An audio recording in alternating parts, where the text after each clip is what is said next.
तो guys finally आज हम बात करेंगे वायरल हिट के पार्ट 23 के बारे में। और पिछली वीडियो में हमने देखा था हॉबिन और उसकी टीम ने ट्रायम्फी गैंग को खत्म कर दिया था, लेकिन हॉबिन लोग उस गैंग को पकड़ के सोच रहे थे कि वो जिन्हो ली को भी पकड़ लेंगे, लेकिन ऐसा नहीं होता। भले ही जिन्हो ली का उस गैंग से कनेक्शन होता है, लेकिन जिन्हो ली हॉबिन की पहुंच से काफी ज्यादा दूर होता है। लेकिन ट्रायम्फी गैंग के ड्रग सप्लायर को पकड़ने के बाद हॉबिन की जिन्हो ली के साथ कॉल पे बात होती है। जिन्हो ली हॉबिन को कहता है, हॉबिन काफी समय बाद बात हो रही है, तो बता आखिर सब कुछ कैसा चल रहा है। कुछ भी सही नहीं चल रहा है, क्योंकि तुझे पकड़ने में मुझे बहुत ज्यादा मेहनत करनी पड़ रही है। हाय, तेरी ये बात तो मेरे दिल को ही छू गई। वो छोड़, तू ये बता आखिर तुझे कैसे पता मैं तुझे कॉल करने वाला हूँ। इनू पगली ग्योल से कहता है कि हॉबिन सच में जिन्हो ली से बात कर रहा है। पगली ग्योल कहती है, वो शांति भरी और चुभने वाली आवाज से मैं साफ बता सकती हूँ वो जिन्हो ली ही है। इसके बाद जिन्हो हॉबिन का जवाब देता है, काफी अजीब बात है, तू मुझसे पूछ रहा है मुझे कैसे पता चला कि तू मुझे कॉल करने वाला है। तूने जो अपना नया चैनल ट्रबल शूटर टीवी बनाया है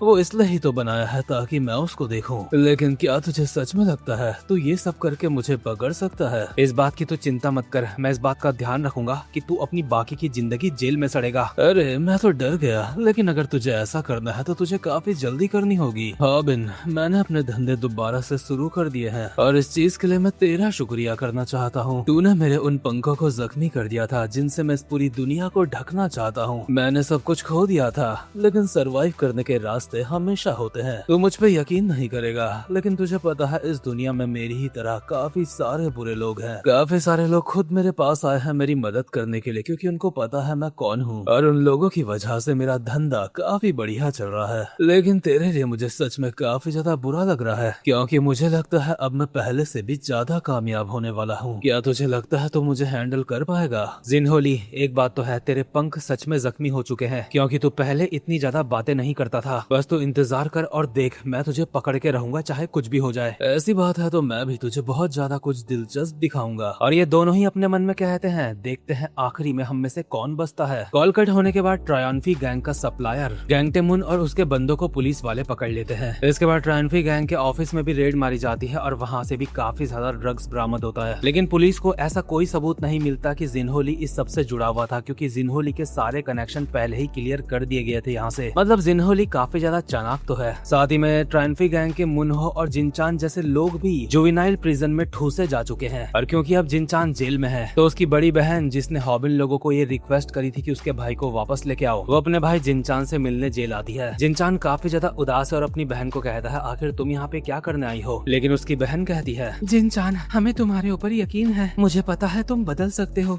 और मैं तुम्हारे बदलने का इंतजार करूंगी। ये सुन के जिनचान के आंसू आ जाते हैं और कहता है, मुझे समझ नहीं आ रहा आखिर मुझ जैसे बेकार इंसान में तुम्हें क्या दिखाई देता है। इसके बाद जुवेनाइल प्रिजन के कुछ दिनों बाद का सीन देखते हैं हम, जहाँ पे मुनहो जिनचान के पास आता है और उसको कहता है, क्या तुझे नशे की तलब लग रही है? जिनचान कहता है, मन तो कर रहा है करने का, लेकिन मैं नहीं करूंगा, मैं झेल लूंगा। मुनहो जिनचान को एक नए बंदे से मिलाता है और कहता है, इसके पास पड़ा है माल, तू चाहे तो कर सकता है। बट जिनचान साफ मना कर देता है और कहता है, मैंने अपनी फैमिली से वादा करा है, अब मैं ये सब कुछ नहीं करूंगा। लेकिन मुनहो कहता है, अरे कम से कम उस बंदे से मिल तो ले जिसकी मैं बात कर रहा हूँ। ये शियोल के बाहरी इलाके का है और इसे कुछ ऐसे तरीके पता है जिससे तू यहाँ पे भी माल फूक सकता है। वो बंदा एक स्माइल के साथ कहता है, क्या मैं इसको एक माल की पुड़िया दे दूं? मुनहो कहता है, नहीं रहने दे, उसकी फैमिली ने मना करा है उसे। लेकिन जिनचान को लालच आ जाता है और कहता है, तुम्हें पूरा यकीन है ना मैं पकड़ा नहीं जाऊंगा? और सच में रियल लाइफ में भी यही होता है, काफी सारे नशेड़ी अपने नशे कभी नहीं छोड़ते, इसीलिए नशे करना इंसान की बर्बादी है। इसके बाद हम देखते हैं हॉबिन के ऑफिस का सीन, जहाँ पे हॉबिन लोग टीवी में खबर देख रहे होते हैं ट्रायम्फी गैंग की। ट्रायम्फी गैंग की खबर न्यूज में काफी ज्यादा चल रही होती है, इसलिए हॉबिन लोग कहते हैं, लगता है हमारी मेहनत रंग लाई। लेकिन न्यूज में ये नहीं बताया गया कि ट्रायम्फी गैंग को किन लोगों ने पकड़वाया है। इसलिए प्यारी गर्ल कहती है, आखिर हमें क्रेडिट्स क्यों नहीं दिए जा रहे हैं? सारा काम तो हमने करा था। पर हॉबिन ने जानबूझ के अपनी और अपनी कंपनी का नाम छुपाया है। उसने पॉलिटिशियन योंग हुआंग को कहा था कि हमारा नाम नहीं आना चाहिए, हम इस चीज में इन्वॉल्व नहीं होना चाहते, क्योंकि भले ही सब कुछ हॉबिन लोगों ने करा है, लेकिन दुनिया में अगर हॉबिन लोगों का नाम आ जाता तो काफी सारे लोगों की नजर हॉबिन लोगों पे पड़ जाती, और ये चीज हॉबिन लोगों के लिए फ्यूचर के लिए काफी बुरा हो सकता था, क्योंकि फिर वो खुलेआम जिन्हो ली को नहीं पकड़ सकते थे, कोई ना कोई तो उनको पहचान जाता। स्नैपर कहता है, वैसे जिन्हो ली का क्या हुआ? हॉबिन बताता है, जब से मेरी उसके साथ कॉल पे बात हुई थी तब से कोई भी अपडेट नहीं है। अगर बस एक और बार मेरी उससे कॉल पे बात हो जाती तो शायद उसके खिलाफ मुझे कोई सबूत मिल सकता था जिससे मुझे पता चले वो कहाँ है। लेकिन दोबारा जिन्हो से कॉल पे बात होना लगभग नामुमकिन है, इसलिए ग्योल पूछती है, आखिर अब हम आगे क्या करें? हॉबिन झटके से अपनी जगह पर उठ के कहता है, हम बस आगे बढ़ते रहेंगे और रुकेंगे नहीं। इस चीज इससे प्यारी गर्ल और स्नैपर डर जाते हैं, लेकिन हॉबिन अब भी चिल्लाया जा रहा होता है, हम लोगों ने अब भी जिन्होंली को नहीं पकड़ा है और वो हरामजादा दोबारा से दुनिया में आतंक फैलाने के लिए तैयार है। उसने मुझसे क्लियरली कहा था वो दोबारा से अपने धंधे स्टार्ट कर रहा है। मुझे पूरा यकीन है ऐसे बहुत सारे गधे होंगे जो उसके कामों में उसका साथ देंगे। इससे पहले कि वो अपने काले कारनामों में पूरी तरीके से कामयाब हो जाए, हमें उसे रोकना होगा। इसलिए हम अपने second channel trouble shooter TV को ग्रो करेंगे। और आपको याद होगा हॉबिन लोग ट्रबल शूटर टीवी वाले चैनल पे लोगों की रिक्वेस्ट लेते हैं और उनको पूरा करते हैं, इसलिए इन्हें कहीं ना कहीं उम्मीद होती है ये ऐसे ही रिक्वेस्ट लेते रहेंगे तो कोई ना कोई काम तो ऐसा आएगा जो जिन्होली से कनेक्ट होगा। खैर इसके बाद इनू पगली ग्योल को अपनी माँ की रेसिपी खिलाता है किमिची की, लेकिन पगली ग्योल एक नंबर की मुंहफट है और कह देती है ये किमिची में तो सच में बहुत ज्यादा नमक है, तेरी माँ की रेसिपी सच में बहुत ज्यादा बकवास है। लेकिन एक मिनट, ट्रबल शूटर टीवी के लिए हमें एक नई रिक्वेस्ट आई है। इनू को अब इस बात का बुरा लग रहा है कि पगली ग्योल ने उसकी माँ की बेइज्जती कर दी जो अब इस दुनिया में है भी नहीं, बट फिर भी तैयार होकर यहाँ से जाने लगता है और कहता है जो नई रिक्वेस्ट है उसको मैं देखता हूँ। पगली ग्योल कहती है ज्यादा हीरो मत बन, अपनी जगह पे बैठ जा। खैर इनके नए चैनल ट्रबल शूटर में अभी लगभग 12,500 कुछ सब्सक्राइबर हो चुके हैं, लेकिन इस चैनल की एक एक रिक्वेस्ट को पूरा करना और उम्मीद करना कि उनमें से कोई जिन्होली से कनेक्ट होगी, ये बिल्कुल वही बात है जैसे एक बहुत बड़े भूसे के ढेर में एक सुई को ढूंढना होता है। बट हॉबिन को इस बात की खुशी है कम से कम ट्रबल शूटर टीवी थोड़ी तो मदद कर रही है। हॉबिन स्नैपर और प्यारी गर्ल को बोल रहा होता है हम अपने चैनल को और ज्यादा ग्रो करेंगे, तुम हमारी मदद करोगे ना। बट प्यारी गर्ल कहती है बॉस आपका फोन वाइब्रेट हो रहा है। दरअसल हॉबिन को किसी का कॉल आ रहा है और उस कॉल को देख के वो काफी ज्यादा खुश हो चुका है और कहता है मैं 1 मिनट में आया कॉल में बात करके। प्यारी गर्ल को हॉबिन का मुंह देख के समझ आ चुका है ये जरूर बोमी का कॉल है क्योंकि हॉबिन बोमी पगलू है। इसके बाद स्नैपर कहता है इस वक्त वायरल हिट चैनल का इतना हिसाब ठीक नहीं चल रहा है क्योंकि हॉबिन साला बहुत ज्यादा ताकतवर हो चुका है, इसलिए कोई बचा ही नहीं जिससे वो फाइट कर सके। इसलिए मुझे लगता है उसे दूसरे चैनल पे किसी और तरीके की वीडियोस बनानी चाहिए, इससे फायदा हो सकता है हमारा। जहाँ स्नैपर अपनी कंपनी की ग्रोथ की बात कर रहा है वहीं हॉबिन कॉल पे मस्त बतिया रहा है। इसलिए स्नैपर कहता है अबे साले हरामजादे तू कहाँ जा रहा है। लेकिन हॉबिन बोमी से कॉल पे बात करते हुए कहता है हे बोलो ना तुम कुछ बोलती क्यों नहीं। बोमी कहती है बेटे अगर 1 सेकंड कॉल तू और लेट उठाता तो तेरी मैं वाट लगा देती। अरे अरे बोमी माफ करना, मैं मीटिंग में था इसलिए थोड़ा सा बिजी था। क्या मीटिंग, किस तरीके की मीटिंग। वो दरअसल हमने एक दूसरा चैनल बनाया है और उसको ग्रो करने की सोच रहे हैं, बस उसी की बातें कर रहे थे। तुम ये बताओ तुम्हारी पढ़ाई लिखाई कैसी चल रही है। उम्मीद करता हूँ वहाँ के लड़के तुम्हारे ऊपर लाइन नहीं मार रहे होंगे। मैंने तुम्हें बताया ना जहाँ पे मैं पढ़ती हूँ वहाँ पे सारी लड़कियाँ हैं, यहाँ के सारे टीचर्स, यहाँ तक कि जमीन में रेंगने वाले कॉकरोच भी लड़कियाँ हैं। ये सुन के सच में कानों को आराम मिला। लेकिन इसके ही अगले पल बोमी बता देती है स्कूल में एक एड में बोमी को मॉडल बनाया गया है जिसमें उसे मिनी स्कर्ट पहननी है। लेकिन मेरे तो ये समझ नहीं आ रहा इनके स्कूल कैसे है जहाँ पे मिनी स्कर्ट्स पहनाई जा रही है। मेरे स्कूल में तो लड़कियां सलवार सूट पहनती थी, मतलब ऐसा ही कुछ, मुझे लड़कियों की ड्रेस के नाम नहीं पता। खैर प्यारी गर्ल अपने मन में सोच रही होती है हॉबिन और बोमी क्या सच में एक दूसरे को डेट कर रहे हैं या फिर ऐसे टाइम पास कर रहे हैं। और यहाँ से जाते हुए कहती है मैं नहाने जा रही हूँ, मैं ये बातें और नहीं सुन सकती। और नहाते नहाते भी वो यही सोच रही है कि हॉबिन सच में बोमी को इतना ज्यादा पसंद करता है। लेकिन इतने में ही हॉबिन लोगों के ऑफिस में वेंगक और रूमी आ जाते हैं और रूमी लाइव स्ट्रीम कर रही है। स्नैपर इनको देख के कहता है यहाँ से दफा हो जाओ, यहाँ पे एक तो कपल का आना अलाउड नहीं है, ऊपर से तुम लाइव स्ट्रीम कर रही हो। वेंगक कहता है अरे वो तो मैं बस जा रहा था तो सोचा कि रूमी को बस छोड़ता जाऊं यहाँ तक। इतने में ही रूमी की लाइव चैट में उसे 2 लाख वॉन की सुपर चैट भी आ जाती है। जिसने ये करी है उसे वेंगक और रूमी को कपल देख के काफी अच्छा लग रहा है इसलिए करी है। और ये 2 लाख वॉन इंडियन रुपीज में 15-16 हजार से ऊपर होते हैं आज की डेट में, इसलिए इतनी सारी सुपर चैट देख के हॉबिन का दिमाग खराब हो जाता है और कहता है तुम लोगों को सिर्फ डेट करने के लिए 2 लाख सुपर चैट मिल गई, लगता है मैंने कुछ गलत सुन लिया है, ऐसा नहीं हो सकता। लेकिन रूमी को हॉबिन की बातों से कोई मतलब नहीं, वो अब भी अपनी ऑडियंस से बात कर रही है और वेंगर भी थोड़ा बहुत बोल रहा है कि थैंक्स वगैरह ऐसा कुछ। इतने में ही प्यारी गर्ल यहाँ पे आती है और रूमी को कहती है मैं ये सब बकवास और नहीं देख सकती, आजकल हर किसी को प्यार का बुखार चढ़ चुका है। ये सुन के रूमी कैमरा ग्योल की तरफ घुमा देती है और कहती है अरे ग्योल मुझे पता नहीं था तुम भी यहीं पे हो। ऑडियंस जैसे ही ग्योल को देखती है तो सारे के सारे बस यही कहने लगते हैं कि ये तो बहुत ज्यादा क्यूट है, क्या यही वो एडिटर है। ग्योल कहती है कैमरा बंद कर ले प्लीज। इसलिए इनकी लाइव स्ट्रीम यहीं पे खत्म हो जाती है। इसके बाद रूमी हॉबिन लोगों को बताती है जो उसका और वेंगर का कपल टीवी वाला चैनल है उसमें 9 लाख सब्सक्राइबर्स पूरे हो चुके हैं और ये चैनल नया था। ये सुन के हॉबिन का मत्था और ज्यादा सनक जाता है और वो मेरे दिल की बात बोल देता है। हॉबिन कहता है कुछ लोगों को चाकू वाले लोगों के साथ लड़ना पड़ रहा है इतने ज्यादा सब्सक्राइबर्स करने के लिए, लेकिन दूसरी तरफ ये लड़की है जो सिर्फ डेटिंग वीडियो बना के 9 लाख सब्सक्राइबर्स कर गई। खैर इसके बाद ये हॉबिन लोगों के नए चैनल ट्रबल शूटर टीवी के लिए कुछ नई वीडियोस के आइडिया सोच रहे होते हैं लेकिन इनको कोई आइडिया नहीं आते। इसलिए रूमी कहती है तुम हमारी तरह वीडियोस क्यों नहीं बना लेते जैसे वेंगक और मैं बनाती हूँ। स्नैपर कहता है काफी बढ़िया है ये तो, बोमी और हॉबिन भी ऐसी वीडियो बना सकते हैं तो काफी व्यू आएंगे। हॉबिन खुशी से कहता है क्या इसका मतलब मुझे चाकू नहीं खाना पड़ेगा व्यूज के लिए अब। लेकिन दिक्कत वाली बात है हॉबिन बोमी के साथ वीडियो नहीं बना सकता क्योंकि वो पढ़ाई लिखाई में बिजी है। रूमी कहती है तो बोमी के साथ वीडियो बनाने के लिए कौन बोल रहा है, मैं तो कह रही हूँ टेहुन के साथ बना ले। ये सुनकर टेहुन रूमी की तरफ हल्का सा गुर्राता है। हॉबिन कहता है मैं उसके साथ वीडियो नहीं बना सकता क्योंकि मैं पहले से किसी और के साथ रिलेशनशिप में हूँ। खैर टेहुन के साथ वीडियो बनाने की बात तो बस मजाक थी, लेकिन रूमी कहती है तू किसी और लड़की के साथ बना सकता है और तुझे उसे प्यार करने की कोई जरूरत नहीं है, वो सिर्फ वीडियोस के लिए होगा। लेकिन हॉबिन बिना बोमी की परमिशन के किसी और लड़की के साथ ऐसे वीडियो नहीं बना सकता, इसलिए कॉल करके बोमी को पूछता है क्या मैं बना लूं ऐसे। बोमी को लगता है हॉबिन उससे शादी करने के लिए पूछ रहा है। बोमी कहती है तो अचानक से ऐसे क्या बोल रहा है। इसके बाद हॉबिन क्लियर करता है दरअसल मुझे अपने सेकंड चैनल के लिए कोई वीडियो बनानी है और उसमें मुझे किसी लड़की के साथ बस प्यार का नाटक करना है, वो सिर्फ एक बिजनेस की तरह होगा, असल में उस लड़की और मेरे बीच कुछ नहीं होगा। बोमी एक अंडरस्टैंडिंग गर्लफ्रेंड बन के इस चीज के लिए तैयार हो जाती है। इसके बाद हॉबिन कहता है चलो बोमी तो मान गई, लेकिन वो लड़की कहाँ से लेके आऊं जिसके साथ वीडियो बनानी है मुझे, क्या बाहर देश जाना पड़ेगा इसके लिए। इतने में ही रूमी प्यारी गर्ल को सामने लेके आती है और कहती है इतनी ज्यादा दूर जाने की जरूरत नहीं है क्योंकि ये यहाँ पे है, मुझे लगता है तुम्हें गर्ल के साथ वीडियो बनानी चाहिए क्योंकि लोग उसे काफी ज्यादा पसंद करते हैं। ये सुन के स्नैपर किलस जाता है क्योंकि वो गर्ल को पसंद करता है। गर्ल भी काफी ज्यादा नर्वस होकर शर्माने लगती है और अपने मन में कहती है क्या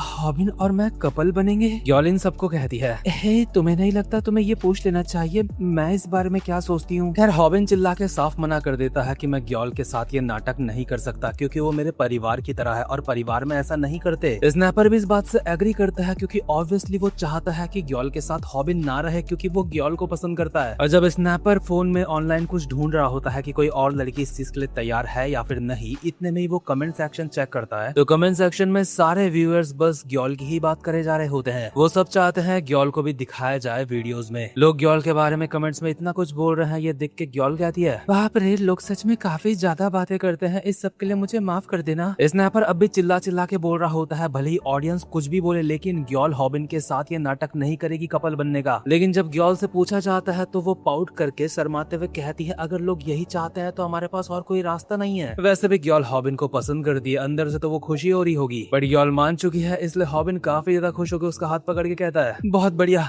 तो चलो ये करते हैं अपनी नकली की शादी। इसके बाद इनकी झूठ मूठ की वेडिंग सेरेमनी शुरू हो जाती है जिसकी होस्ट है पगली गर्ल। कुछ लोग अभी बोल रहे होते हैं पगली गर्ल की होस्ट बनी है। पगली गर्ल कहती है ये एक पवित्र सेरेमनी है इसलिए अपने गंदे मुंह बंद रखो, लेकिन साथ ही में अपने मन में कहती है ट्रबल शूटर टीवी मेरा चैनल है इसलिए ये सब करके मैं हॉबिन के सारे सब्सक्राइबर्स अपनी तरफ लेके आ जाऊंगी और मेरे सब्सक्राइबर्स काफी ज्यादा हो जाएंगे। यार इतने में ही दूल्हा दुल्हन भी यहाँ पे पहुँच जाते हैं और गर्ल काफी ज्यादा सुंदर लग रही है ऑडियंस को और स्नैपर झूठी मूठी की कांग्रेचुलेशंस कहता है उन दोनों को। ये बात कहते हुए बेचारे स्नैपर की आवाज कांप रही है क्योंकि अंदर से उसको काफी ज्यादा बुरा लग रहा है और ये चीज ऑडियंस ने नोटिस कर ली है। लेकिन हॉबिन अब भी अपने मन में सोचे जा रहा होता है भले ही हम ये एक नाटक कर रहे हैं उसके बावजूद भी मैं इतना ज्यादा नर्वस क्यों हूँ। वैसे वो नर्वस इसलिए है क्योंकि उसे सैम डैक का डर है। इतने में ही पगली गर्ल होस्टिंग करते हुए कहती है आज हम इस शुभ अवसर पर यहाँ पे इकट्ठा हुए हैं, इसके आगे क्या बोलते हैं। अच्छा याद आया, हाँ तो दूल्हा दुल्हन अब एक दूसरे को किस कर सकते हैं। ये सुन के हॉबिन और प्यारी गर्ल दोनों ही काफी ज्यादा हैरान हो जाते हैं, लेकिन पगली गर्ल एक इविल सी स्माइल के साथ कहती है जब तक तुम बहुत लंबी स्मूच नहीं करोगे तब तक ये शादी पूरी कैसे होगी। लेकिन हॉबिन और प्यारी गर्ल किस करने के लिए बिल्कुल भी तैयार नहीं। इतने में ही एक सुपर चैट में लिखा आता है एक पिगी बैग राइड के लिए मैं 50,000 वॉन दूंगा। इसलिए हॉबिन प्यारी गर्ल के कंधे में चढ़ जाता है पिगी बैग राइड के लिए। ये देख के स्नैपर और ज्यादा किल से जा रहा होता है और ऑडियंस में लोग बोल रहे होते हैं अबे हॉबिन हरामजादे तुझे उसे अपने कंधे में उठाना चाहिए था ना कि तू उसके कंधे में। हॉबिन गर्ल से माफी मांगता है क्योंकि वो काफी ज्यादा भारी है और गर्ल को कहता है शायद हम कुछ बहुत ज्यादा जरूरी भूल रहे हैं। और गर्ल के कंधे से उतरने के बाद उसको वो बात याद आती है और गर्ल को कहता है गर्ल अगर तुम्हारे फादर ने ये सब कुछ देख लिया तो हम क्या करने वाले हैं। मैं नहीं चाहता वॉर हीरो मेरा दुश्मन बन जाए क्योंकि अगर ऐसा हो गया तो मैं काम से गया। गर्ल कहती है चिंता मत करो वो यूट्यूब नहीं देखते हैं, ऊपर से उन्होंने कहा है तुम्हारा चैनल काफी ज्यादा बोरिंग है। वैसे ये सुन के मुझे अच्छा लगा, लेकिन क्या उन्होंने सच में ये कहा कि मेरा चैनल बोरिंग है। अरे जो भी हो मैं बस ये इसलिए बोल रही हूँ ताकि तुम चिंता ना करो। लेकिन दूसरी तरफ सैम डैक बस में जा रहा होता है काफी सारे बुड्ढों के साथ। बस में नाच गाना चल रहा होता है जैसे इंडियन बसों में आंटी अंकल नाचते गाते जाते हैं, जैसे कीर्तन वीर्तन करते हुए जाते हैं। पर सैम डैक का तो दिमाग ये देख के खराब है, आखिर हॉबिन उसकी बेटी के कंधे में क्यों चढ़ा है और इस तरीके के कपड़े क्यों पहने हैं इन दोनों ने। सैम डैक के साथ के मामूली बुड्ढे उसे अपने साथ बुलाते हैं नाचने गाने के लिए, थोड़ा मजा करने के लिए। लेकिन सैम डैक बस का कांच तोड़ के ऐसे बाहर निकल जाता है जैसे कोई रॉकेट होगा। और सैम डैक ने बस का कांच तोड़ा है, इसका मतलब हॉबिन को भी तोड़ने का इरादा है। खैर हॉबिन और गर्ल की शादी हो चुकी है, लेकिन किसी भी रिलीजन की शादी के बाद शादी की रात भी काफी ज्यादा जरूरी होती है। इसलिए हॉबिन और गर्ल को शादी की रात भी साथ में बितानी है। और क्योंकि प्यारी गर्ल के घर में कोई है नहीं ये काम करने के लिए, वो उसके घर आए हैं। गर्ल मनी मन काफी ज्यादा खुश हो रही होती है आज पूरे दिन जो कुछ भी हुआ उसको याद करके। खैर हॉबिन भी यहीं पे होता है और पगली ग्योल को कहता है देखो जैसा तुमने कहा था मैंने ऐसा करा, लेकिन अब हम साथ में रात नहीं बिता सकते। और ऑब्वियसली इस वक्त भी इनकी लाइव स्ट्रीम ऑन है, इसका मतलब इनके ऑडियंस को भी पता है ये सब कुछ ये कंटेंट के लिए कर रहे हैं और हॉबिन लोग ये छुपा भी नहीं रहे। खैर पगली ग्योल हॉबिन और प्यारी ग्योल को कहती है देखो रात तो तुम्हें साथ में बितानी पड़ेगी। हॉबिन कहता है ये साली तो ऐसे पीछे पड़ गई, जब तक हमारे बच्चे नहीं हो जाते तब तक ये छोड़ेगी नहीं अब हमें। पगली ग्योल फिर भी कहती है मेरे इस प्लान की वजह से हमारे नए चैनल पे हमें काफी सारे सब्सक्राइबर्स मिले हैं, इसलिए अगर तुम्हारे अंदर दिमाग है तो तुम्हें मेरी बात माननी चाहिए। क्या तुम्हें दिखाई नहीं दे रहा है कि ऑडियंस क्या चाहती है? और कुछ लोग बोल भी रहे होते हैं बात तो सही है, प्यारी ग्योल और हॉबिन को रात तो साथ में बितानी चाहिए क्योंकि मौका बहुत अच्छा है, प्यारी ग्योल के पापा घर में नहीं। लेकिन हॉबिन चिल्ला चिल्ला के साफ मना कर देता है वो ऐसा नहीं कर सकता। लेकिन पगली ग्योल को मैं पगली ऐसे ही नहीं कहता, वो बच्चों की तरह जमीन में लौटने लगती है और कहती है तुम दोनों को रात साथ में बितानी होगी बितानी होगी बितानी होगी। ये देख के प्यारी ग्योल कहती है मुझे अब समझ आ रहा है वेंगक कितना ज्यादा प्रॉब्लम झेलता है इसके साथ। लेकिन पगली ग्योल इतनी ज्यादा पागल हो रखी है कि अपनी जैकेट निकाल के कह दिया जो भी हो मैं अब अपने कपड़े निकाल रही हूँ, मैं लगातार अपने सारे कपड़े निकालती रहूंगी जब तक तुम बोलोगे नहीं कि तुम साथ में रात बिताओगे। ये देख के तो कुछ ऑडियंस लोग भी मजे लेने लगते हैं और हॉबिन को कहते हैं कि अब इस पगली ग्योल को रोकियो मत। लेकिन खैर वो सच में तो ऐसा नहीं करने वाली, इसलिए गुस्से में एक वास उठा लेती है, यानी जो मटका जैसा होता है उसे हिंदी में क्या कहते हैं, और धमकी देने लगती है मैं इसको फोड़ दूंगी, हाँ बोल दो जल्दी से। प्यारी ग्योल कहती है प्लीज ऐसा मत करियो, मेरे डैड मुझे मार डालेंगे अगर तूने उसको फोड़ दिया। पगली ग्योल का ऐसा पागलपन देख के फाइनली प्यारी ग्योल मान जाती है साथ में रात बिताने के लिए। अब हॉबिन और ग्योल एक कमरे के अंदर है और पगली ग्योल बाहर पे बैठी भी है। हॉबिन कमरे का दरवाजा खोल के भागने की कोशिश कर रहा है लेकिन पगली ग्योल ने वो बाहर से बंद कर रखा है, इसलिए हॉबिन प्यारी ग्योल से पूछता है अब हम क्या करें? प्यारी ग्योल कहती है हम कम से कम एक्टिंग तो कर सकते हैं ना, तुम्हें पता है ना वो कितनी ज्यादा पागल है, वो मानने नहीं वाली। इसलिए दोनों साथ में कम से कम लेट जाते हैं अगल बगल। हॉबिन अब भी बड़बड़ाया जा रहा होता है एक लड़का और लड़की को साथ में ऐसे नहीं रहना चाहिए। हॉबिन को अभी काफी ज्यादा अजीब महसूस हो रहा होता है, एक तरीके का उसे डर लग रहा होता है और ऑब्वियसली ये सब कुछ सैम डैक की वजह से डर लग रहा है उसे। वैसे भी ग्योल के पप्पा कांच तोड़ के निकल ही चुके हैं हॉबिन को तोड़ने। लेकिन इसके बाद हम एक थोड़ा सा पुराना सीन देखते हैं जहाँ पे पगली ग्योल प्यारी ग्योल को कहती है देख मुझे पता है तू हॉबिन को पसंद करती है। प्यारी ग्योल शुरुआत में तो ये बात मानती नहीं, लेकिन पगली ग्योल कहती है देख तू किसी को भी बेवकूफ बना सकती है लेकिन मुझे बेवकूफ नहीं बना सकती है, मुझे पता है तू उसे पसंद करती है। इसलिए वो प्यारी ग्योल को आइडिया देती है देख अगर तू उसे पसंद करती है कल के दिन वो किसी और के साथ चला जाएगा फिर तू रोती रहेगी, इसलिए तुझे कम से कम हॉबिन को ये बताने की कोशिश तो करनी चाहिए कि तू उसके लिए कैसा महसूस करती है। जब तुम दोनों साथ में लेट जाओगे एक जगह पे तो उस वक्त मैं लाइव स्ट्रीम बंद कर दूंगी और उस वक्त तू हॉबिन के क्लोज आने की कोशिश करियो। और दोनों ही ग्योल का प्लान अभी काफी अच्छा चल रहा होता है। हॉबिन और प्यारी ग्योल अपोजिट मुंह करके सो रहे होते हैं, यानी कि लेटे होते हैं। हॉबिन ग्योल को कहता है क्या लोग अब भी हमें देख रहे हैं क्योंकि डोनेशन का नोटिफिकेशन साउंड नहीं आ रहा मुझे। हॉबिन तो अब भी ऐसी ही बातें कर रहा होता है कि मुझे यकीन नहीं हो रहा हम दोनों साथ में ऐसे सो रहे हैं। लेकिन ग्योल इसको एक अपॉर्चुनिटी की तरह देख रही है और कहती है बॉस क्या आपको सच में इस चीज से इतनी ज्यादा नफरत है? क्या आपको सच में मेरे साथ इस तरीके का कंटेंट बनाना इतना ज्यादा बुरा लगता है? क्योंकि अगर आपको लगता भी है तो मुझे ये बिल्कुल भी बुरा नहीं लगता। ये कहते हुए प्यारी ग्योल हॉबिन के इतने ज्यादा क्लोज आ जाती है कि दोनों की बैक आपस में टच हो जाती है। हॉबिन को एक तरीके का झटका सा लग चुका है और ग्योल को कहता है ग्योल मुझे लगता है अब मुझे सो जाना चाहिए। अभी घर के बाहर बिजलियां भी कड़क रही होती है और कुछ अलग तरीके की आवाज भी आ रही होती है। हॉबिन का दिल भी धड़क रहा होता है और इन आवाजों के बीच में जो हॉबिन को एक अजीब सी आवाज आ रही है, हॉबिन सोच रहा है आखिर ये आवाज किस चीज की है, क्या ये मेरे दिल की है? लेकिन हॉबिन बिल्कुल गलत है। दरअसल ये आवाज है सैम डैक की, जो अपने ही घर की विंडो से अपने ही कमरे में अपनी ही बेटी को किसी और लौंडे के साथ सोता हुआ बाहर से देख रहा है, बहुत ही ज्यादा गुस्से में। ये देख के सैम डैक मन बना लेता है हॉबिन को फोड़ने का और एक मुक्का बस मारने ही वाला था कांच में। इतने में ही पगली ग्योल पीछे से सैम डैक के सर पे कुछ फेंक के मारती है और उसे कहती है ठरकी कहीं के, तू ऐसे लोगों को क्यों देख रहा है छुप छुप के? बट सैम डैक सीधा वहाँ से नीचे जंप करता है जिससे बारिश के पानी की शॉक वेव्स पैदा हो जाती है। ये देख के पगली ग्योल कहती है आखिर तुम ऐसी शॉक वेव्स पैदा क्यों कर रहे हो? यहाँ से दफा हो जाओ, इससे पहले मैं तुम्हारा मार मार के भूत बना दूं। मुझे ऐसा महसूस हो रहा है मैंने तुम्हें पहले कहीं तो देखा है।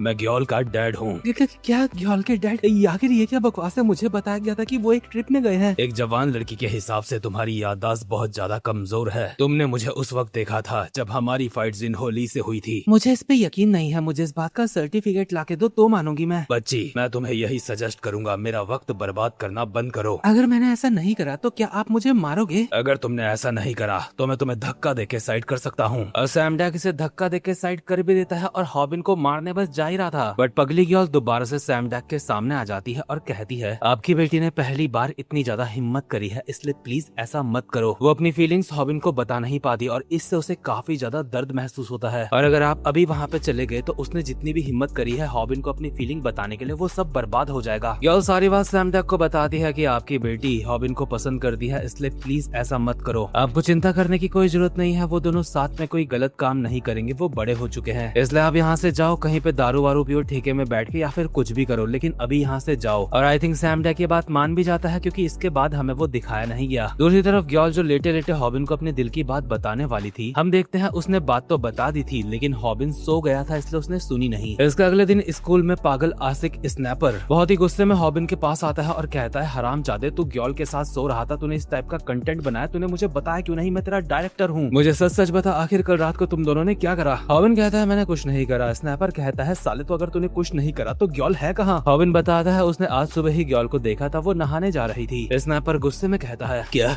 नहाने? वो नहाने जा रही थी, तुम दोनों साथ में नहाए थे? पर इतने में ही गर्ल यहाँ पे आ जाती है, जो काफी ज्यादा अलग लग रही है और कहती है, ये सारी बातें करने के लिए अभी काफी ज्यादा जल्दी है। गर्ल ने अपने बालों का एक्सटेंशन करवा लिया है, ना जाने कैसे करवाते हैं, लेकिन उसके बाल बढ़ चुके हैं, शायद नकली भी हो सकते हैं। स्नैपर कहता है, गर्ल तुम काफी अच्छी लग रही हो, इन बालों में तुम्हें ऐसे ही बाल रखने चाहिए। लेकिन गर्ल को इंतजार होता है हॉबिन के कॉम्प्लीमेंट का, लेकिन हॉबिन बस इतना कहता है, अब तुम्हारे बाल लंबे हैं, इससे तुम्हें गर्मी मिलेगी। बेचारी गर्ल को हॉबिन से जो सुनना था वो सुन नहीं पाती, और हॉबिन अभी काफी ज्यादा उदास सा लग रहा होता है। गर्ल उससे पूछती भी है कि आप उदास क्यों लग रहे हो बॉस? लेकिन आखिर हॉबिन उदास क्यों है, ये जानने के लिए हम एक पास्ट का सीन देखते हैं, जहाँ पे हॉबिन की बात होती है कॉल पे बोमी से। बोमी कहती है, हॉबिन, मैं तुमसे नाराज हूँ। मैं समझती हूँ तुम जो वीडियोस बना रहे हो, तुम वो क्यों बना रहे हो, उसका कॉन्सेप्ट मुझे पता है। तुम्हें अपने सेकंड चैनल को ग्रो करना है, इसलिए तुम ये सब कुछ कर रहे हो। चलो, झूठ मूठ की शादी तो एक बात थी, लेकिन तुमने उसके साथ साथ में रात बिताई। मुझे पता है, शायद मुझे समझना चाहिए वो सब भी नाटक है, लेकिन शायद मेरी सोच ही छोटी है, मुझे अच्छा नहीं लग रहा है। अरे नहीं बोमी, ऐसी बात नहीं है, तुम्हारी सोच छोटी नहीं है। अगर मैं तुम्हारी जगह होता तो मैं भी यही सोचता। क्या तुम सच में गर्ल के घर सिर्फ सोने गए थे? मैं अपनी जिंदगी की कसम खाता हूँ बोमी, उसके और मेरे बीच में कुछ भी नहीं हुआ, वो मेरी बहन की जैसी है। ठीक है, गुड लक अपने बाकी के कंटेंट के लिए। इसके बाद कॉल कटती है और हम मोमेंट में आते हैं, और हॉबिन यहाँ पे सबको क्लियर करना चाहता है, अब वो ये कंटेंट और नहीं बना सकता। इतने में ही प्यारी गर्ल उससे पहले उसे बोल देती है, बॉस आज तो हमें डेट में जाना है साथ में। आपको याद है ना, आज हमें अम्यूजमेंट पार्क में जाना है। वहाँ का हमारा प्लान कुछ ऐसा रहेगा कि आप मेरे पीछे पीछे आते रहोगे। मैं जब छोटी थी उसके बाद मैं कभी भी अम्यूजमेंट पार्क में नहीं गई, लेकिन अब फाइनली मैं आपके साथ वहाँ जा रही हूँ। इसके बाद ये दोनों एक अम्यूजमेंट पार्क में जाते हैं। गर्ल काफी ज्यादा एक्साइटेड लग रही है, लेकिन हॉबिन बिल्कुल भी एक्साइटेड नहीं है। ये दोनों एक झूला झूल रहे हैं, और ऑब्वियसली ये सब कुछ यूट्यूब में लाइव हो रहा है, इसलिए ऑडियंस को साफ दिख रहा है हॉबिन गधा बिल्कुल भी एक्साइटेड नहीं है, लेकिन गर्ल क्यूट लग रही है। झूला झूल के हॉबिन के बाल बिगड़ जाते हैं, इसलिए गर्ल कहती है, बॉस आपके बाल खराब हो गए, क्या आप उनको ठीक नहीं करोगे? क्या आप चाहते हो मैं आपके लिए आपके बाल ठीक कर दूं? इसके बाद गर्ल अपने हाथों से हॉबिन को गुड़िया के बाल खिलाती है। हमारे यहाँ तो इसको यही कहते हैं, वैसे इसको कॉटन कैंडी कहते हैं। इसके बाद ये एक ऐसी जगह पे जाते हैं जहाँ पे काफी सारे शीशे होते हैं और एक ही इंसान, इसलिए वहाँ पे काफी सारे नजर आते हैं। यहाँ पे भी गर्ल काफी ज्यादा एक्साइटेड है और हॉबिन बिल्कुल भी नहीं। हॉबिन अपने मन में कहता है, काफी अजीब बात है, मैं जानता हूँ हम दोनों कपल बनने की एक्टिंग कर रहे हैं, लेकिन गर्ल मुझे पहले से काफी अलग लग रही है। इसके बाद गर्ल चूरो नाम की कोई चीज खाती है बहुत ही एक्साइटेड होकर, लेकिन हॉबिन यहाँ पे भी खाने में इंटरेस्ट नहीं दिखा रहा है। इसके बाद बारी आती है वाटर राइड करने की और हॉबिन यहाँ पे भी कोई मजे नहीं ले रहा, और पगली गर्ल और स्नैपर पीछे वाली राइड में आ रहे हैं इनको शूट करने के लिए। राइड से बाहर आने के बाद पगली गर्ल काफी एक्साइटेड होती है, क्योंकि उनके सेकंड चैनल के सब्सक्राइबर्स काफी तेजी से बढ़ रहे हैं इस कंटेंट की वजह से। लेकिन पगली गर्ल अभी और ज्यादा धमाके करना चाहती है, वो प्यारी गर्ल और हॉबिन को पास लाना चाहती है। इसलिए हॉबिन और गर्ल को कहती है, अब तुम्हें बैठना है मैरी गो राउंड वाले एक झूले में, और उसमें हॉबिन गर्ल को अपनी गोद में बिठाएगा। प्यारी गर्ल चिल्ला के एक्टिंग करती है, जैसे उसे ये सुन के काफी अजीब लगा, बट पगली गर्ल कहती है, लोग ये करते रहते हैं जो कपल्स होते हैं, इसलिए नॉर्मल है। हॉबिन काफी ज्यादा शांत है, ऐसा लग रहा है जैसे वो ये नहीं करना चाहता, इसलिए ऑडियंस आपस में कहती है, हॉबिन साला इतना चुप चुप क्यों है? अंदर से तो उसके मन में लड्डू फूट रहे होंगे, जरूर अंदर से उसे काफी अच्छा लग रहा होगा, इसलिए बस स्टाइल दिखा रहा है अभी। दूसरी तरफ ये लाइव स्ट्रीम बोमी भी देख रही है और इंतजार कर रही है हॉबिन के फैसले का, आखिर वो क्या करेगा। इतने में हॉबिन लोगों को 1000 वॉन की सुपर चैट भी आ जाती है, जिसमें कहा जाता है, अगर तुम ये करोगे तो मैं तुम्हें 5 लाख वॉन सुपर चैट मारूंगा। कुछ लोग तो कमेंट्स में बोल रहे होते हैं, तुम्हें ये सुपर चैट करने की कोई जरूरत नहीं, वो साला वैसे भी गर्ल के साथ ये करने के लिए तैयार होगा, उसे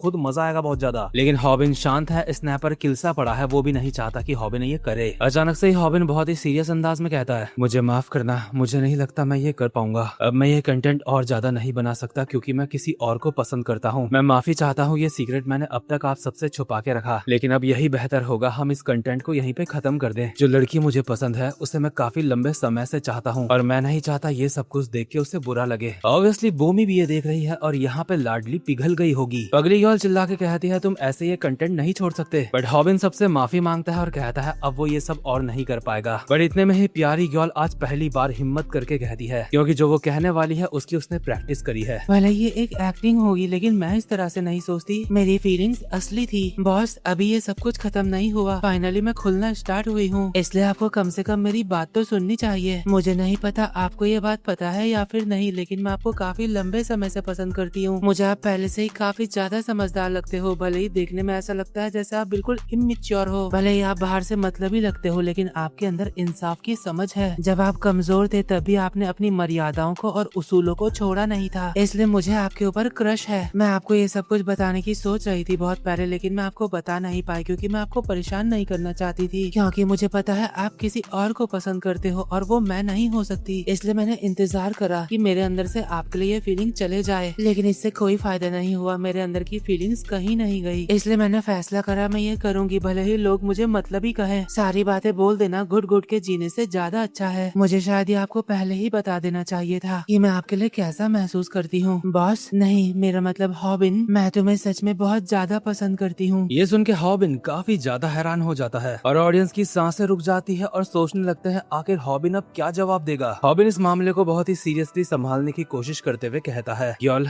मैं हमेशा तुम्हारा शुक्रगुजार रहूंगा, तुमने मेरे मुश्किल वक्त में भी मेरा साथ दिया है और तुम्हारे और स्नैपर के साथ मेरी बहुत अच्छी अच्छी यादें हैं। तुम भी ये बात जानती हो ना तुम मेरे लिए कितनी ज्यादा जरूरी हो। लेकिन वो बात यह है कि मैं किसी और को। प्यारी गर्ल को साफ पता चल चुका है हॉबिन कहने वाला है वो गर्ल को नहीं बल्कि किसी और को पसंद करता है। इसलिए प्यारी गर्ल अपने मन में सोच रही होती है आखिर इस सब के बाद वो हॉबिन से नजरें कैसे मिलाएगी। लेकिन पगली गर्ल सारे मामले को संभालते हुए अचानक से कहती है, तू हमारे जाल में फंस गया। अबे गधे कहीं के, हम तेरे साथ प्रैंक कर रहे थे लेकिन तू तो सीरियस ही हो गया। तू बोल रहा था तो गर्ल का हमेशा शुक्रगुजार रहेगा। वैसे भी पूरी दुनिया में गर्ल को क्या बस तू ही रह गया है जिसको वो पसंद करेगी। गर्ल भी चाहती थी वो लड़की इस कंटेंट से परेशान ना हो जिसको तू पसंद करता है और जो तुझे पसंद करती है, इसलिए हमने इस सब को खत्म करने का सोचा इस प्रैंक के साथ। ये सुन के हॉबिन बहुत पागल सा हो जाता है क्योंकि वो सच में काफी सीरियस हो गया था। प्यारी गर्ल भी पगली गर्ल के साथ कहती है, हाँ ये एक मजाक था। हालांकि ये एक मजाक बिल्कुल भी नहीं था। स्नैपर कहता है अगर ये एक मजाक था तो पहले कम से कम मुझे तो बता देते। खैर ये लाइव स्ट्रीम खत्म हो जाती है। पगली गर्ल सबको कहती है अब यहाँ से दफा हो जाओ। प्यारी गर्ल अपने मन में सोच रही होती है आखिर दूसरी गर्ल ने उसकी मदद क्यों करी, लेकिन यार पगली गर्ल जितनी बड़ी बेवकूफ लगती है उतनी वो है नहीं, इसलिए उसने प्यारी गर्ल की मदद करी और इसके बाद हॉबिन और प्यारी गर्ल का तलाक हो जाता है जो उनकी झूठी झूठी शादी हुई थी उसका। इसके बाद हम प्यारी गर्ल के घर का सीन देखते हैं जहाँ पे सैम डैक उसको कहता है, मेरी छोटी बच्ची बहुत ज्यादा बड़ी हो गई है, उसकी शादी भी हो गई और उसका तलाक भी हो गया। उम्मीद करता हूँ इस सब से तुम्हारा दिल बहुत ज्यादा टूटा नहीं होगा। तुम जिस हिसाब से खाना खा रही हो इसलिए मैं ये कह रहा हूँ। गर्ल काफी ज्यादा खुश लग रही होती है और कहती है अब मैं ठीक हूँ, मैं खुश हूँ। सैम डैक कहता है, तो क्या इसका मतलब अब तुम हॉबिन को पसंद नहीं करती हो? देखो बेटा अगर तुम्हें किसी पे क्रश है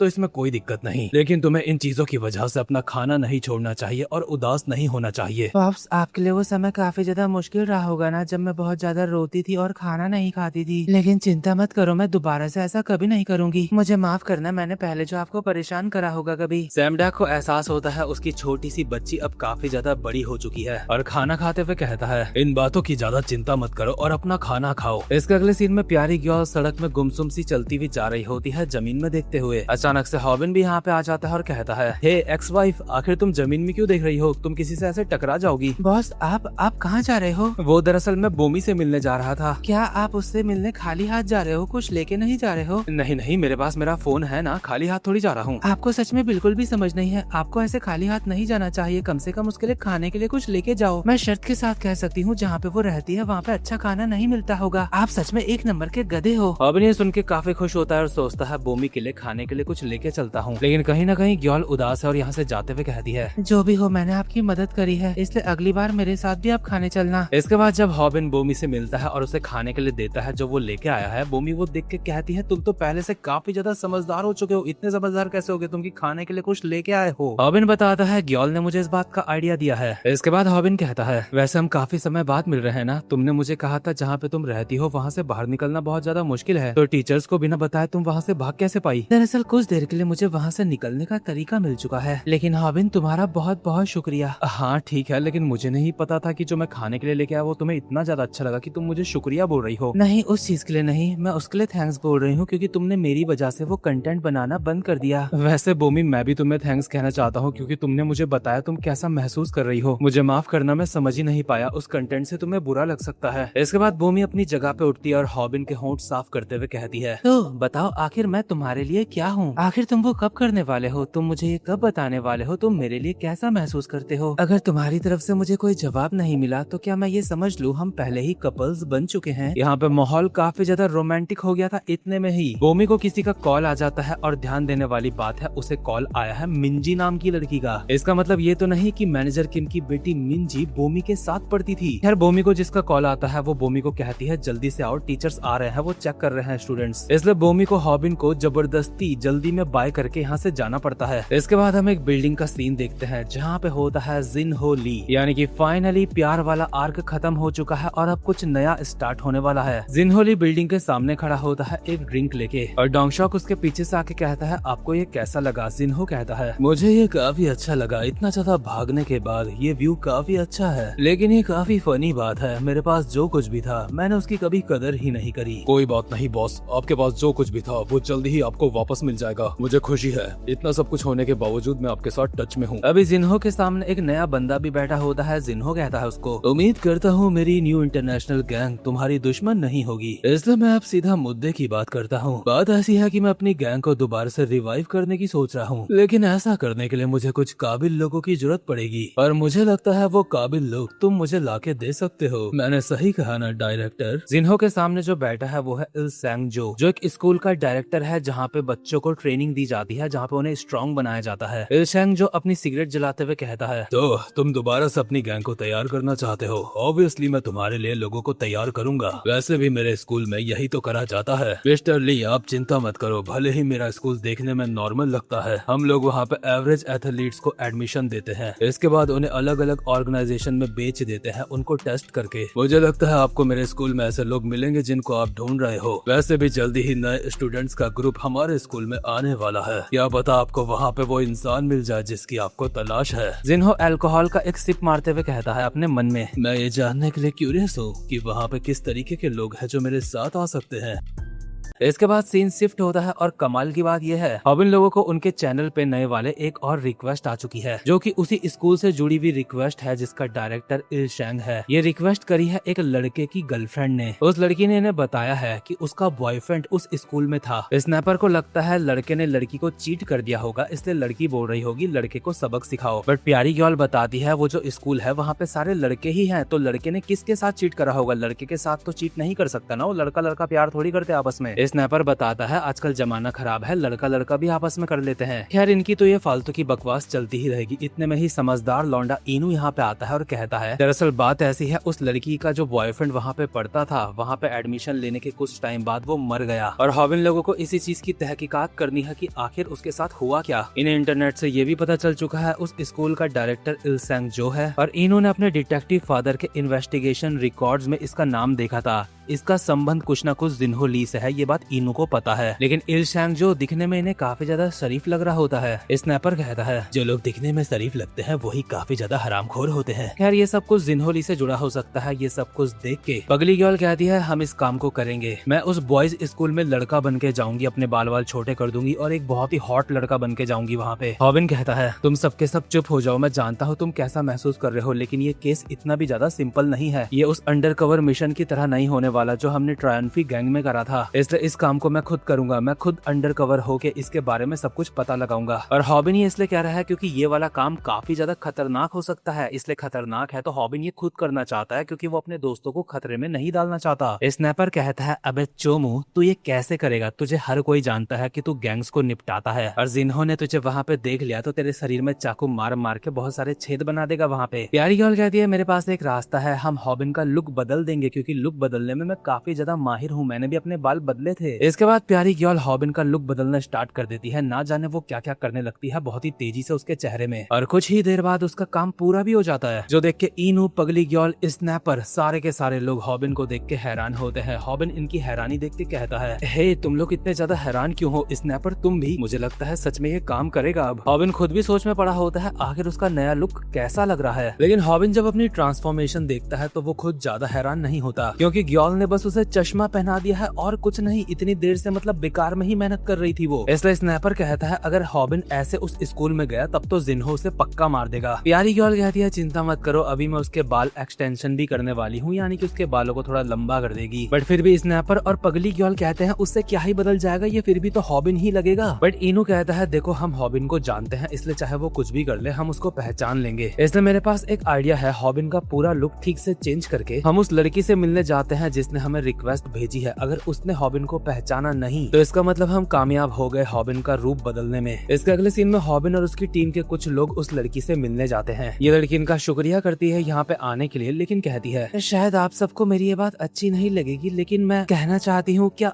हॉबिन आपके साथ नहीं आया है? वो काफी ज्यादा काबिल इंसान है। लेकिन हॉबिन उसके सामने ही बैठा है, इसका मतलब हॉबिन लोग कामयाब हो चुके हैं। हॉबिन उस लड़की को बताता है मैं ही हॉबिन हूँ। पगली गर्ल हीरोइन बनते हुए कहती है इसको हेयर एक्सटेंशन का आइडिया मैंने ही दिया था। सामने वाली लड़की को लगता है वाह गर्ल कितनी ज्यादा समझदार है, लेकिन हेयर एक्सटेंशन का आइडिया तो प्यारी वाली गर्ल ने दिया था। खैर इसके बाद हॉबिन उस लड़की से पूछता है आखिर तुम्हारे बॉयफ्रेंड के साथ एग्जैक्टली हुआ क्या था, मुझे सब बताओ। इसके बाद ये लड़की अपने बॉयफ्रेंड के बारे में बताना स्टार्ट करती है। दरअसल इसके बॉयफ्रेंड का नाम था हो जुन चा, जो कि काफी ज्यादा अच्छा और मेहनती किस्म का इंसान था। हो जुन चा का सपना था एक प्रोफेशनल स्विमर बनने का, और अपने सपने को सच करने के लिए उसने काफी ज्यादा मेहनत करी, और इस काम में उसकी गर्लफ्रेंड ने भी उसको काफी ज्यादा चीयर अप करा था। लेकिन हो जुन चा अपनी उम्मीदों में खरा नहीं उतर पाया, क्योंकि स्विमिंग कंपटीशन में उसकी रैंक आई थी 5th, जिससे एक बात साफ थी भले ही हो जुन काफी अच्छा स्विमर है, काफी ज्यादा मेहनती है, लेकिन वो महान नहीं है। और एथलीट्स के लिए ऐसा टैलेंट जो उन्हें फर्स्ट नंबर में ना लेके आए एक श्राप होता है, क्योंकि मीडियम लेवल का टैलेंट लेके एथलीट्स सोचते हैं वो मेहनत करके काफी ज्यादा आगे बढ़ जाएंगे, लेकिन उनकी मेहनत का जब उन्हें फल नहीं मिलता तो काफी बुरा लगता है। हो जुन भी कंपटीशन में हारने के बाद सोचता है अब इसमें कुछ नहीं रखा, इसलिए पढ़ाई करना स्टार्ट कर देता है ताकि पढ़ लिख के कहीं पे जॉब लग के कुछ पैसा तो कमा सके। इसलिए वो अपना प्रोफेशनल स्विमर बनने का सपना छोड़ देता है। लेकिन एक दिन उसे क्रैम स्कूल से एक इनविटेशन मिलता है जिसमें उसे बताया जाता है अगर तू हमारे स्कूल में आया तो तेरे सपने सच हो सकते हैं। ये वही स्कूल था जहाँ पे प्रेजेंट टाइम पे हॉबिन जाने की सोच रहा है, और होजुन जब उस स्कूल में जाता है तो वहाँ जाके वो निपट जाता है। स्कूल वाले बस ये बहाना मार देते हैं कि वो पहाड़ से गिर गया था अपनी गलती से, लेकिन होजुन की गर्लफ्रेंड ने उसकी बॉडी के वो निशान साफ साफ देख लिए थे, जिससे साफ पता चल रहा था वो पहाड़ से नहीं गिरा बल्कि काफी सारे लोगों ने उसे मारा है। इसलिए प्रेजेंट टाइम में वो लड़की रोते हुए हॉबिन लोगों को कहती है स्कूल वालों ने जो कहा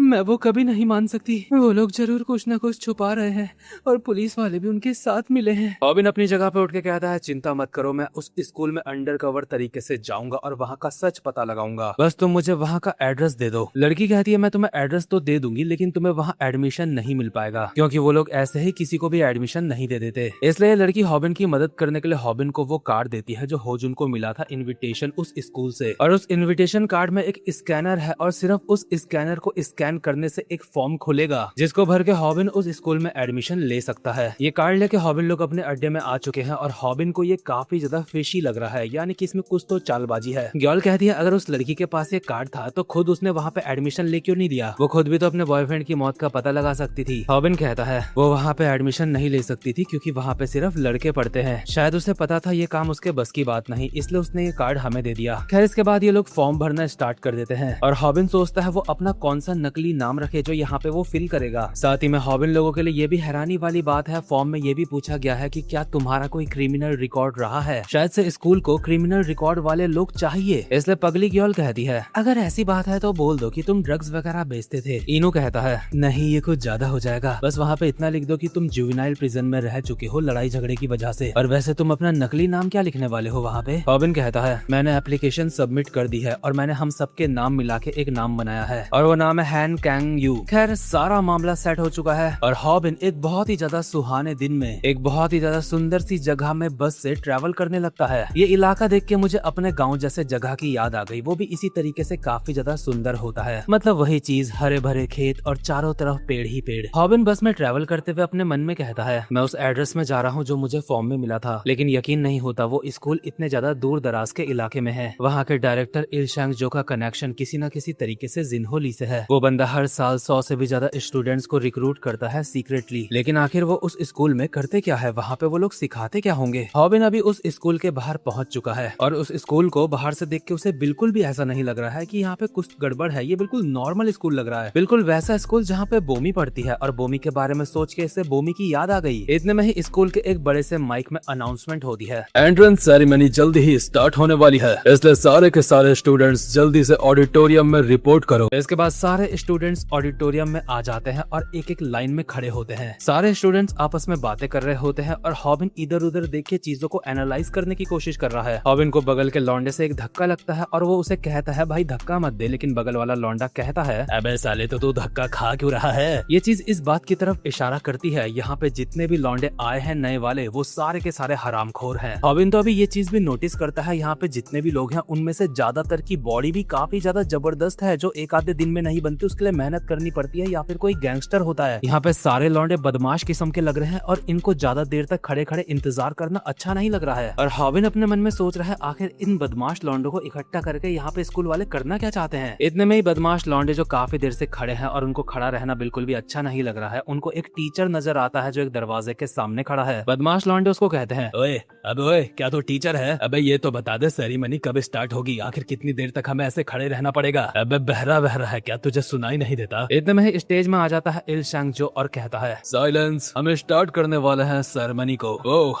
लगता है इस बार काफी सारे लोग आए हैं। आप सबका स्वागत है जोशियोंग क्रैम स्कूल में। मैं जानता हूँ आप में से हर कोई किसी न किसी स्पोर्ट में काफी ज्यादा बेहतर है। आप सबने अपने अपने फील्ड में काफी ज्यादा मेहनत करी है, इसलिए आप सबको लगता है आपके अंदर स्किल है आगे बढ़ने की, लेकिन रियलिटी में तुम सब बस कुछ बेचारे लोग हो जो नॉर्मल लोगों के कंपैरिजन में तो बेहतर लग सकते हैं, लेकिन जब तुम्हारा सामना असली टैलेंटेड लोगों से होता है तो वहाँ पे तुम पीछे रह जाते हो। मैं जानता हूँ तुम्हारे अंदर गुस्सा है, निराशा है, क्योंकि तुमने काफी ज्यादा मुश्किल वक्त देखा है, लेकिन हमारे स्कूल में तुम जैसे लोग जिनके अंदर टैलेंट है लेकिन वो फिर भी कुछ नहीं कर पाए, उनको उनके पैरों में खड़ा करा जाता है। तुम लोगों को भी लग्जरी कार्स चाहिए ना, तुम्हें भी रियल टैलेंट वाले लोगों की तरह अच्छी जिंदगी चाहिए, और ये सब कुछ पॉसिबल है हमारे स्कूल के प्रोग्राम को पूरा करके आपको यहाँ पे सब कुछ मिलेगा। कुल मिला के इलशांग इनसे वादा कर रहा है कि यहाँ का जो प्रोग्राम है उसको जब तुम पूरा कर दोगे तो सबको जॉब मिलेगी और तुम्हारी लाइफ काफी बढ़िया हो जाएगी। कुल मिला के ये रियल वर्ल्ड के उस स्कैम की तरह है जो MLM में होता है, और लाइफ में एक न एक बार आपको भी MLM वाले लोग मिलेंगे जिसमें लोग कहते हैं कि अपने नीचे एक जोड़ो, फिर वो अपने नीचे और जोड़ेगा, फिर वो और जोड़ेगा, और ऐसे करके आप एक दिन डायमंड बन के निकलोगे। आपके पास बहुत ज्यादा पैसा होगा, लग्जरी कार्स होंगी। खैर ये स्कूल वैसा तो नहीं है, लेकिन इलशांग वादे कुछ वैसे ही कर रहा है। लेकिन जैसा कि मैंने कहा था यहाँ पे सारे बदमाश लौंडे आए हैं। इलशांग का ये भाषण सुन के एक बदमाश लौंडा कहता है अबे जाना बुढ़े, बकवास करना बंद कर और बस हमें ये बता तुम लोग हमें यहाँ पे इकट्ठा करके करने क्या वाले हो? मैं तो बस यहाँ पे इसलिए आया था क्योंकि मुझे इनविटेशन कार्ड मिला था, और आखिर तुम हम सबसे ये वादा किस बेस पे कर सकते हो? ये सब कुछ करने के बाद हमें जॉब्स मिलेंगी। लेकिन एक टीचर इस लौंडे के पास आके इसका मुंह कस के पकड़ के कहता है डायरेक्टर इस वक्त बात कर रहे हैं, अभी सवाल जवाब का वक्त नहीं आया। और लौंडे का सिर्फ मुंह दबा के ही ये लौंडे के दांत तोड़ देता है। लौंडा भी हैरान है इसने ऐसा कैसे कर दिया। इसके बाद इलशांग जो कहता है ये देख के मुझे सच में बहुत ज्यादा निराशा हुई। आप सबको क्या लगता है अगर आप यहाँ से अभी चले जाओगे तो उसके बाद आपकी बाहर जिंदगी कैसी होगी? आप लोगों को पढ़ाई करने का कोई मन नहीं है क्योंकि आपने पहले से ही स्पोर्ट्स खेला है। क्या आपको सच में लगता है पढ़ाई करके आपका जीवन में कुछ हो सकता है? या आप बेकार तरीके से अपनी जिंदगी को बस ऐसे ही जीना चाहते हो, या फिर वो करना चाहते हो जिसमें तुम अच्छे हो? मैं चाहता हूँ आप अपनी स्किल्स का इस्तेमाल करके पैसा कमाओ। इसकी बातें सुन के हॉबिन सारा प्लान समझ चुका है इसका लगभग, और अपने मन में हैरान होकर कहता है अबे साला हरामजादा, मैं सोच रहा था कि आखिर इस स्कूल में ये लोग करते क्या हैं, लेकिन अब समझ आ रहा है यहाँ पे ये लोगों को ट्रेनिंग देके गैंगस्टर बनाते हैं। और ये बात बिल्कुल सच है, इस बार के कुछ गैंगस्टर बना के इन्हें जिन्होली को भी भेजने हैं। लेकिन इतने में ही हॉबिन के सामने वो टीचर आ जाता है जिसने भी एक लौंडे के दांत तोड़े थे, और हॉबिन को देख के कहता है आखिर तो मुझे काफी ज्यादा जाना पहचाना क्यों लग रहा है। और इतने में ही ये वाला पार्ट यहीं पे खत्म होता है। और अगर आप में से किसी भी इंसान ने अब तक गलती से चैनल को सब्सक्राइब नहीं करा है या फिर बेल आइकन को प्रेस नहीं करा है तो कर लेना, क्योंकि आगे आने वाली वीडियोस आप मिस नहीं करना चाहोगे। बाकी अब मैं आपसे मिलता हूँ अपनी नेक्स्ट वीडियो में, तब तक के लिए मजे करो।